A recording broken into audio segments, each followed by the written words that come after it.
Hola, ¿qué tal? Yo soy Alex Medianoche y me gusta mucho conversar de libros.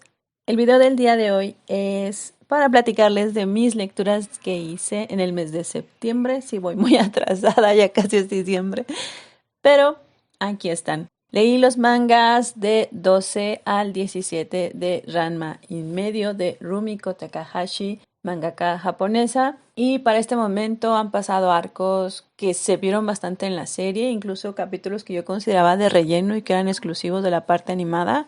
También están en el manga y creo que justo eran como valles y descansos que la autora tomaba. Es gracioso, es simple a veces, pero es lo que necesito cuando ha sido un día súper pesado y puedo leerlo en las noches o en la hora de la comida. También leí dos colecciones de ensayos bastante pequeñitos pero concisos que fueron Privilegios y Anarquismos y Futuro Ancestral. Fueron escritos por Dilar Tirik, Pitar Stanchev, Iki Piña Narváez, Jasna y Elena Aguilar Gil y por un grupo que se autodenominan Indigenous Action Media. Estos ensayos mantienen mucha posición anticolonial y antirracista y de cómo es pertenecer a grupos racializados y perseguidos y con desplazamientos forzados, ya sea por Estados-nación o por algún conflicto bélico, como puede ser la nación kurda. Creo que el más sencillo, entre comillas, de leer sería Futuro Ancestral, pero en general estas colecciones de ensayo de ONA Ediciones son para personas que ya tengan como un conocimiento previo. Y creo que están bien, pero muchas veces me tuve que frenar para ir a googlear un poco más sobre los temas porque no estoy al tanto de demasiadas cosas de Medio Oriente y pues sí, esa es ignorancia mía, pero a veces sí necesito un poquito más de contexto. Entre mis lecturas de no ficción también añadí un memoir que se llama El niño que domó el viento. Está escrito por William Kamkwamba. Es un escritor e ingeniero de Malawi, África. Y en este libro nos va a contar un montón de sucesos de su infancia y principalmente adolescencia, de cómo es vivir en una zona agrícola con un montón de abandonos por parte del Estado, con muchas precariedades, cuando hay sequías terribles y de cómo mucho el trabajo sigue siendo manual todo el siglo XXI, porque en su comunidad no contaban con una electrificación completa y fue en una situación de desesperación y de búsqueda de conocimiento que se acerca a libros enciclopédicos bastante viejos pero que estaban disponibles en la biblioteca de su pueblo. Y así es como se entera y empieza a tratar de crear energía eléctrica por medio de artefactos eólicos. Es que empieza a recoger basura del literal tiraderos completamente deshechos y él hace así un generador eólico para su casa y toda la población súper sorprendida, población principalmente agrícola y muy alejada de ciudades. Este memoir me dio muchísimo gusto poderlo leer. Recuerdo que hace bastantes años escuché y leí las noticias acerca de este evento en la vida de William. Él era en ese momento solo un adolescente, ni siquiera había entrado al bachillerato.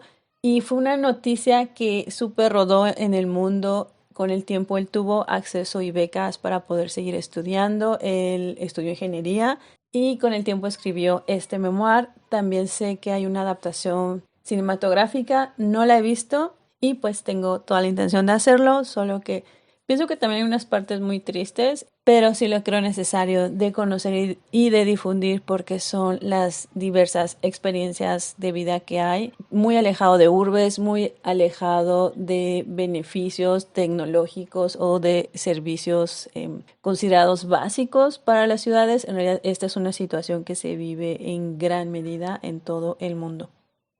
Y nuevamente por la parte de ficción pude leer La larga marcha de Stephen King. Es una distopía que publicó bajo el seudónimo de Richard Bachman, seudónimo que ocupó para también publicar Rabia.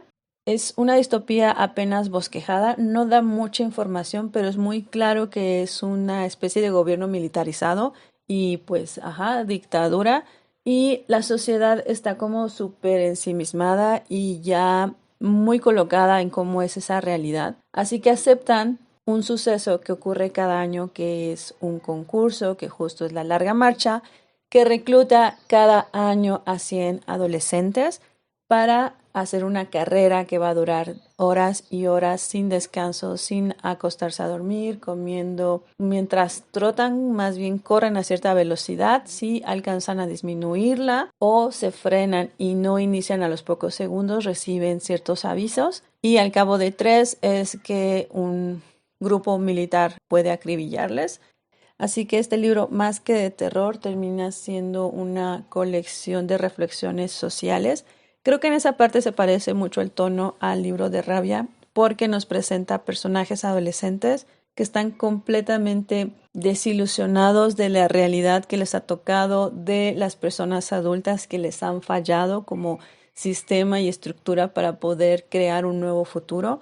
Creo que este es uno de los mejores finales de Stephen King. Y sí lo recomiendo, pero sí estoy aclarando que es una historia más de personajes que de entorno o contexto. Y ya para terminar, les quiero comentar de lo que considero mi mejor lectura del mes de septiembre, que es una colección de cuentos de ciencia ficción escritos por una autora latinoamericana, autora chilena, Almas de Rojo por Francisca Solar. Es una recomendación que Pau de Pauli del Sur me hizo llegar y a quien le agradezco profundamente. Recuerdo que me anotó algo así de, es muy fácil de leer. Y sí, es bastante sencilla su lectura y no porque sea simple, de hecho se siente un texto muy maduro, se ven los cuentos muy cuidados, muy pensados, hay frases bastante contundentes, tiene distopías, tiene plot twist a lo Black Mirror. Mi cuento favorito fue Yo te elijo, en el que nos cuenta una realidad pues muy pesarosa porque en el mundo se han extinguido casi que todos los perros, así que para que una familia o cualquier persona pueda acceder a un contacto o ya no se diga adoptarlos, es pasar por muchísimos filtros. Es muy breve, pero a mí me conmovió un montón. Sí recomiendo mucho, mucho esta colección. Y sin duda alguna veo este libro llegar a mi top 10 de mejores lecturas del año. Y eso sería todo. Muchas gracias por el tiempo de ver y escuchar. Bye.